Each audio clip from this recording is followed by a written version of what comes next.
Haryanvi star performer Sapna Chaudhary Gurugram स्थित निजी school पहुंची, जहां उन्होंने अपने नए हरियाणवी गाने मेरी सासू की का प्रमोशन किया।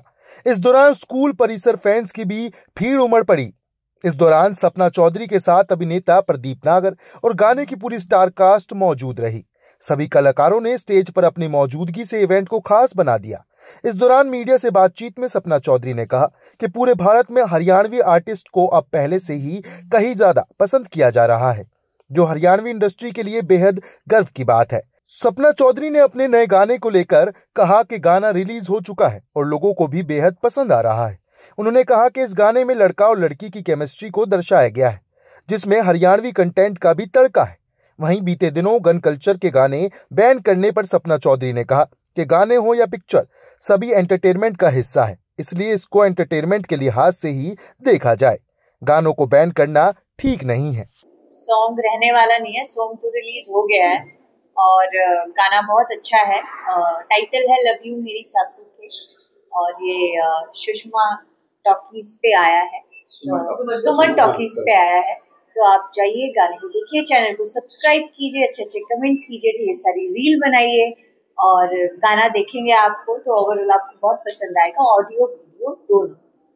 टाइटल जो नजर आ रहा है उससे कहीं ना कहीं रिलेशनशिप नजर आती है बहू और सास के बीच में, सॉन्ग में भी उसी तरह से ही। नहीं, ये रिलेशनशिप बहू और सास के बीच में नहीं है, ये एक पार्टनरशिप है। क्योंकि हरियाणा में जब हम अपने पार्टनर को बुलाते हैं तो हमारे में ये तहजीब है कि हम नाम नहीं लेते हैं, तो हम बच्चों के नाम से बुलाते हैं कि सुनो जी, सुने सैके। तो ये वैसे ही एक गेस्चर है अपने पार्टनर को बुलाने के लिए कि लव यू मेरी सासू की, लव यू मेरी सासू के। तो ये वैसा है, तो सास और बहू का कोई दूर तक नाता नहीं है इसमें। हाँ, बिल्कुल देखने को मिलेंगे। आप जाएंगे देखेंगे तो हमारी कोरियोग्राफर यहीं बैठी हुई है, बहुत अच्छे स्टेप्स इन्होंने दिए हैं और बहुत कैची हैं, बहुत स्मूथ है। आप जब उनको करेंगे तो आपको मजा आएगा। हरियाणा इंडस्ट्री किस तरह से ग्रो कर रही है? हम पहले पंजाब इंडस्ट्री की बात करते थे, पंजाबी सिंगर्स की बात करते थे, लेकिन हरियाणा इंडस्ट्री बहुत ज्यादा बूम कर रही है। कैसे देख रहे हैं इसको आप? हरियाणा सिंगर्स भी बहुत अच्छे गाने लेकर आ रहे हैं और पैन इंडिया को चल रहे हैं, कैसे देख रहे हैं? बहुत अच्छा, बहुत गर्व महसूस होता है, क्योंकि जिन आर्टिस्टों ने हरियाणा में वो वक्त देखा है कि जब एक पानी की बोतल को भी हम तरसते थे, और आज हम अपने हिसाब से जब हमारे प्रोड्यूसर को हम हमें डिमांड्स बताते कि हमें भी वैनिटी चाहिए है, हमें भी ऐसी फैसिलिटीज चाहिए हैं, तो हमारी जब डिमांड्स पूरी होती है, एक पूरा सेटअप देखते हैं, हम प्रोडक्शन अलग देख रहे हैं। पहले कुछ नहीं पता होता था, 4 बंदे खड़े करके कैमरा रोल कर दिया जाता था, एक दिन में 8 गाने शूट होते थे। और आज पूरा एक हमें कोरियोग्राफर अलग मिलते हैं, हमें डायरेक्टर अलग मिलते हैं, हमारे साथ को आर्टिस्ट होता है, पूरा क्रू होता है। तो हाँ, बहुत गर्व महसूस होता है। और ये गर्व इसलिए भी महसूस होता है कि एक जर्नी रही है बहुत अच्छी, कि जब हम सोचते हैं आज से 15 साल पहले तो हरियाणा में कुछ भी नहीं था, और आज हम देखते हैं तो आप लोग हमारी बहुत रिस्पेक्ट करते हो, वो चाहे अंदर से हो चाहे बाहर से, वो फर्क नहीं पड़ता, पर करते हो, तो वो हमारे लिए बहुत प्रोत्साहन का काम करती है। और मैं हमेशा चाहती हूँ कि हरियाणा में नए नए आर्टिस्ट आए, चाहे वो सिंगर हो, आर्टिस्ट हो, डांसर हो, राइटर हो, ताकि ये इंडस्ट्री और ग्रो करे। क्योंकि एक रीजनल इंडस्ट्री बड़े होने का मतलब ये होता है कि बहुत लोगों को काम मिलना, बहुत लोगों को रोजगार मिलना। एक गाना शूट होता है तो कोई 150 लोग उस शिफ्ट पे काम कर रहे होते हैं, तो बहुत अच्छा लगता है कि हाँ भाई, इतने लोगों को रोजगार जा रहा है, इतने लोग कमा रहे हैं, खा रहे हैं, अच्छा लगता है। बहुत अच्छा लगता है। सिनेमा बदलाव लाता है समाज में, और आपने एक ऐसे शब्द को लिया है कि जो ग्रामीण आंचल को छूता है जी। क्या ये बहुओं को पसंद आने वाला है, सासू वाले को भी पसंद आएगा? ये सभी को आएगा, और ये ऐसा सिनेमा है, हरियाणवी सिनेमा ऐसा सिनेमा है जो हमेशा रूट से जुड़ा रहेगा। मुझे लगता है, देखिए, आप कितना भी रॉक को फॉलो कर ले, जैज को फॉलो कर ले, लेकिन फोक कभी नहीं मर सकता। एक फोक ऐसा कंटेंट है, एक ऐसी साउंड है जो आपको कानों में हमेशा ही मजा देगी। जब हम डीजे बजाते हैं और डीजे पे कोई शादी कुछ भी होता है ऐसा, और जब डीजे बजता है तो आप मानिए वहां पे आप कुछ भी चला लीजिए, लेकिन जब तक धम धम धम धम धम नहीं होगा तब तक मजा ही नहीं आता, लगता है सुना सुना है। तो हाँ, हरियाणवी म्यूजिक मुझे लगता है वो खालीपन दूर करता है हमेशा से, और इसीलिए भी मजा आता है हरियाणवी को सुन के। और कोई म्यूजिक की लैंग्वेज होती ही नहीं है, रिदम होता है, साउंड होता है, तो साउंड में मजा आना चाहिए मुझे लगता है। सपना जी, हर आर्टिस्ट का सपना होता है कि एक बड़े टैग के साथ, बड़े ब्रांड के साथ काम करना, चाहे हम एजेंसी की बात करें या बड़े लेवल्स की बात करें। क्या उन लेवल्स को भी कहना चाहेंगे आप, किस तरह से आर्टिस्ट को ढूंढते हैं, परखते हैं, उनको दिखाते हैं? हरियाणवी आर्टिस्ट को भी किसी तरह से दिखाने का काम नहीं, वो हमारे बलबूते होगा। हम कभी हरियाणवी इंडस्ट्री कभी ये सोचती थी कि जी के साथ काम करने का मौका मिलेगा, टी सीरीज के साथ काम करने का मौका मिलेगा, लेकिन हरियाणवी इंडस्ट्री ने ही ऐसे अपने रीजनल को ऐसे संजो लिया, ऐसे बांध लिया कि आज वो बड़ी बड़ी कंपनीज हमें कॉल करती हैं कि कंटेंट मिलेगा क्या, आप गाना करेंगे क्या। तो वो हमारे लिए बहुत अप्रिशिएशन की बात है कि हम उनके पास नहीं गए, हमने उसको बना ही ऐसे दिया कि उनकी मजबूरी हो गई कि वो हमारे पास आए। तो ये अच्छा लगता है। स्कूल में आज आप आए हैं, स्कूल की किस तरह से महत्व देखते हैं, आपकी संस्कृति को जोड़ के रखता है स्कूल, और बच्चों को किस तरह से सिखाता है, स्कूल का कहाँ महत्व मानते हैं आप? स्कूलिंग बहुत जरूरी है, और स्कूलिंग से भी ज्यादा जरूरी अच्छी स्कूलिंग है। और हमें लगता है कि जैसे टीचर बहुत बड़ा महत्व निभाते हैं हमारी जिंदगी में, हमारे किरदार को आगे किस तरीके से प्रोत्साहन मिलेगा या हमारा किरदार आगे कैसे काम करेगा। मेरे टीचर्स ने भी जैसे मेरी जिंदगी में बहुत अहम रोल निभाया है। मुझे जिस तरीके से उनकी जजमेंट आगे से मिली, वो मुझे कहीं ना कहीं मजबूत बनाती थी। तो ऑफकोर्स स्कूलिंग बहुत जरूरी है और पढ़ना चाहिए, सभी को पढ़ना चाहिए। अभी मैं 12th करके अभी मैं सोच रही हूँ BA करूँ।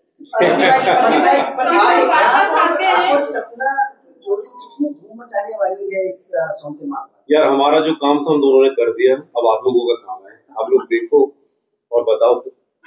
उम्मीद तो यही है हमारे कि लोगों को पसंद आए। जी के साथ काम करके कैसा एक्सपीरियंस रहा और किस तरीके से देख रहे हैं? सर बड़ा कमाल का मेरा एक्सपीरियंस रहा। मेरा पहला काम है यहाँ लोकल के किसी आर्टिस्ट के साथ में, हाँ किसी मतलब उसके साथ में, और मैंने चुना तो फिर हरियाणा के सुपरस्टार के साथ ही उतरते हैं ना। तो वेब सीरीज में बुखार मचाने के बाद अब मैं वीडियो एल्बम 3 तो हम सपना जी के साथ ही कर रहे हैं, बाकी सपना जी बताएं कितने और कर सकते हैं हम लोग। बाकी यार 100 सॉन्ग आ रहे हैं, जिसमें से 38 सॉन्ग शूट हो गए। नागेंद्र जी हमारे डायरेक्टर हैं उन सारे गानों के, सुषमा जी हमारी कोरियोग्राफर है ना, और को-एक्टर हैं संदीप सिंह जी हमारे। नहीं मैंने तो अपना भी नहीं देखा। गाने की बात करें वो सॉन्ग के ऊपर डिपेंड करता है कि हमें बनाना किस तरीके का सॉन्ग है। जैसे काफी लोग ये भी बोल देते हैं कि बजट कितना लगता है, तो बजट भी सॉन्ग के ऊपर ही डिपेंड करता है क्यों कितना लगेगा। और मैं तो कहती हूँ आज का टाइम ही ऐसा, कुछ डिपेंड नहीं करता, गाना बनाओ डाल दो। आपकी शूटिंग पे ऐसा कुछ मोमेंट जो आप लोगों को बहुत अच्छा लगा हो, सपना जी को बहुत अच्छा लगा हो और आप लोगों ने बहुत एंजॉय किया वो चीज को, और आज भी आप उसके बारे में जिक्र करते हैं? एंजॉय तो मैंने सब कुछ किया, वहाँ पे काम करना मतलब सबसे ज्यादा, मैं तो थिएटर का बंदा हूँ, मुझे तो सबसे ज्यादा मजा आता है नए काम में। लेकिन मुझे जो बहुत अच्छा लगा, मैंने देखा सुना बहुत था सपना जी के बारे में, लेकिन सुबह आए और उसके बाद में 16 घंटे लगातार इन्होंने काम किया, तो दिल खुश हो गया देख के कि इतनी डेडिकेटेड है। सपना जी आप हरियाणा इंडस्ट्री से लगातार जुड़े रहे हैं, आजकल हरियाणा में एक बड़ा शब्द निकल कर आ रहा है, चाहे DGP साहब हो चाहे सरकार की तरफ से, कि गानों के अंदर आपराधिक शब्द है उनका प्रयोग करना। तो क्या माने कि जिस तरह से आपने हरियाणवी संस्कृति को झुकाने की कोशिश की है, तो वही चीजों पे उसी ट्रैक पर ही जाना चाहिए, उनसे दूर रहना चाहिए? ये एंटरटेनमेंट है। देखिए आप इसको एंटरटेनमेंट के नजरिए से ही देखिए। अभी आप जिस कॉन्टेस्ट में पूछ रहे हैं, मैं आपसे वही पूछती हूँ कि हम गाने अच्छे भी बनाते हैं या गाने हम ऐसे भी बनाते हैं जो लोगों को समाज को कोई सीख दे, बच्चों को सिखाए। आप वो भी तो सुन के सीखते ही होंगे ना, तो कुछ ना कुछ तो आप ग्रैब करते ही होंगे। ऐसे ही जब हम कोई भी मान लीजिए गन कल्चर को प्रमोट करने के लिए कोई गाने नहीं बनाता, हम सिर्फ एंटरटेनमेंट के लिए बनाते हैं। ऐसे तो जब आप नेटफ्लिक्स देखते हो, इतनी सारी सीरीज आती हैं, उसमें खून खराबा मार काट सारी चीजें होती हैं, तो उनको तो बैन ही कर देना चाहिए, बिल्कुल बैन कर देना चाहिए। जैसे यहाँ गाने आप बैन करे जा रहे हो, तो मुझे लगता है ये गलत है।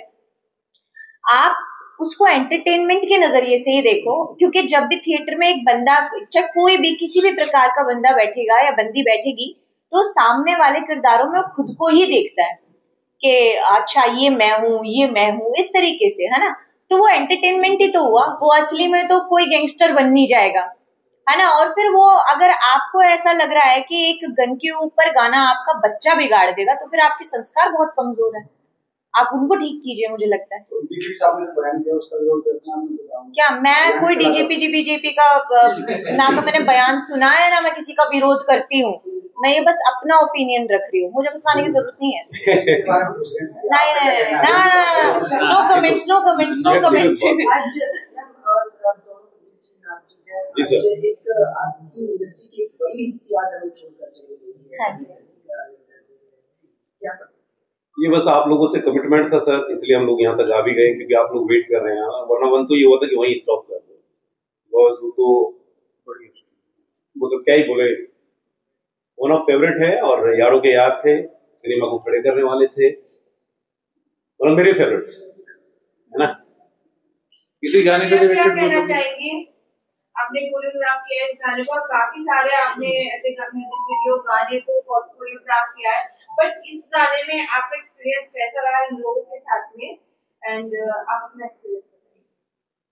मुझे ये गाने में एक्सपीरियंस, मुझे बहुत मजा आया। वैसे तो मेरे हरियाणवी लैंग्वेज में मेरा पहला गाना है, और जैसे मैंने सुना कि प्रोड्यूसर सर ने बताया, मुझे डायरेक्टर सर ने बताया, गाने में हमारे एक्टर से बात हुआ कि हमारे अपोजिट कौन है, तो मैंने सुनने में सपना जी हमारे साथ गाना कर रहे हैं, तो आई वाज वेरी हैप्पी, मेरा एक्साइटमेंट लेवल बहुत ऊपर बढ़ गया।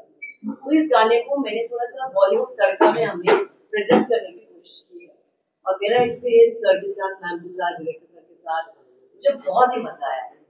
अब आपको बताइए, देखिए और आपको। डायरेक्टर साहब आपसे पूछना चाहेंगे कि आपको कैसा लगा? आपने बहुत सारे इंडस्ट्री में काम करा है, लेकिन हरियाणवी सुपरस्टार के साथ काम करना आपको कैसा लगा? जी, ये मेरा बहुत ही पहला अनुभव है। हरियाणवी सॉन्ग ये पहला है, उसके पहले काफी सारे सॉन्ग किए हैं, वेब सीरीज किए हैं, फिल्में की हैं। मेरा करीब 25 साल का अनुभव है सिनेमा में। मैंने जेपी दत्ता जी के साथ में 25 साल उनको असिस्ट किया एज एन एसोसिएट डायरेक्टर, और राइटिंग भी की है। लेकिन ये पहला गाना था, और पहला गाना ही मेरा बहुत कमाल का रहा है। दोनों ही कमाल के मुझे कलाकार मिले हैं, दोनों की केमिस्ट्री बहुत अच्छी है। इसमें कॉस्ट्यूम का भी बहुत ध्यान रखा गया है, कॉस्ट्यूम भी बहुत प्यारे हैं, दोनों का लुक भी बहुत अच्छा लग रहा है। तो मतलब ये डिसीजन किसका था, डायरेक्टर साहब का था कि कोरियोग्राफर का था? नहीं, कॉस्ट्यूम्स का जो मेरे कॉस्ट्यूम होते हैं वो मेरे इन हाउस होते हैं, मैं किसी के नहीं पहनती, मेरे कॉस्ट्यूम मेरे ही रहते हैं। और मैं जितने भी गानों में, हरियाणवी जितने भी गानों में जो कॉस्ट्यूम पहनती हूँ वो मेरे लिए मेरी बहन ही बनाती है, मेरे घर में ही बनते हैं, और इसका कलेक्शन बहुत कमाल का है। रत्नावती कलेक्शन वो कमाल बनाती है, जो भी बनाती है। कंपनी की तरफ से सिर्फ रेफरेंस चला जाता है कि ऐसे कुछ चाहिए जो क्रिएटिव कलर कॉम्बिनेशन में आप लोगों ने पूरी हेल्प करी, but design finally, but costume बहुत प्यारे थे, और आप लोगों का लुक भी बहुत अच्छा लग रहा है। एंड नेक्स्ट आपका हरियाणवी सॉन्ग कब आने वाला है, हम उसका वेट कर रहे हैं। सपना जी मुझे ऑडियो सुनाने वाली है 30 तारीख को। प्रदीप जी, सुमन टाकिस के बारे में बताइए कि इसमें कितने गाने आने वाले हैं, साल में कितने गाने आप हम लोगों ने, प्लान है आपका? हम लोगों ने नागेंद्र भाई, मैं और विनय कुमार जी ने 100 सॉन्ग तो हम लोग बिना रुके कर रहे हैं। बाकी फिर लोग बताएं कितना प्यार लोगों को मिलता है, कितने बना सकते हैं। बाकी इसी के अंतर्गत हम लोगों ने कुकू एक बनाई है, जिसे आप जियो पे देख सकते हो, अदा शर्मा को लेकर। इसके बाद गैंग्स ऑफ गाजियाबाद एक वेब सीरीज आ रही है, एक मिडनाइट हीरो वेब सीरीज आ रही है, जिसमें कि लगभग आधी इंडस्ट्री है हमारे साथ में, दोनों बनकर तैयार। प्लान है रिलीज करने? ये प्लान सर हमने बना के सबमिट कर दी है, then OTT will be announce. Web series और म्यूजिक एल्बम में किसका काम है? यार हम तो एक्टर हैं, तो कहीं भी करा लो, पूरे कागज है, जो लिखोगे कर देंगे भाई। समझिए आज के टाइम पे सोशल मीडिया सबसे ज्यादा मजबूत है हर तरीके से। तो आज आप जेबी स्कूल पहुंचे हैं, तो किस तरह की स्टूडेंट्स हो या कॉलेज के स्टूडेंट्स हैं या युवा हैं, उनको किस तरह का मैसेज देना चाहते हैं कि अगर कोई गाने हैं तो उन पे कुछ नेगेटिविटी टाइप की वीडियोस ना बनाएं, अच्छी वीडियोस बना के, और नेगेटिविटी ज्यादा फैलती है देखा जाता है। ये देखिए, ये ना मुझे लगता है कि हम ना खुद के कॉन्शियस है। अभी जो मैं अंदर सोच सकती हूँ वो आप नहीं सोच सकते, या आपको लेके अभी फिलहाल तुरंत में मैं जो क्या सोच रही हूँ वो आप नहीं पकड़ सकते। तो सबकी ना अपनी अपनी जर्नी है। मैसेज मैं दे सकती हूँ, मान लिया, लेकिन उस मैसेज को कौन किस तरीके से लेगा वो मुझे नहीं पता, तो मैं मैसेज देना छोड़ चुकी हूँ। तो मैं बस यही कहती हूँ कि खुश रहो, जो मन करे वो करो, मस्त रहो, हैप्पी रहो, बस किसी का दिल मत दुखाओ। सबसे बड़ा अपराध अगर इस धरती पे है ना तो वो दिल दुखाना है, और सबसे कीमती कोई चीज है तो वो टाइम है, वो मत बर्बाद करो, हैप्पी रहो। अभी यहाँ पे फटाफट से करके मैं अपना वक्त कहीं और जाके दूंगी।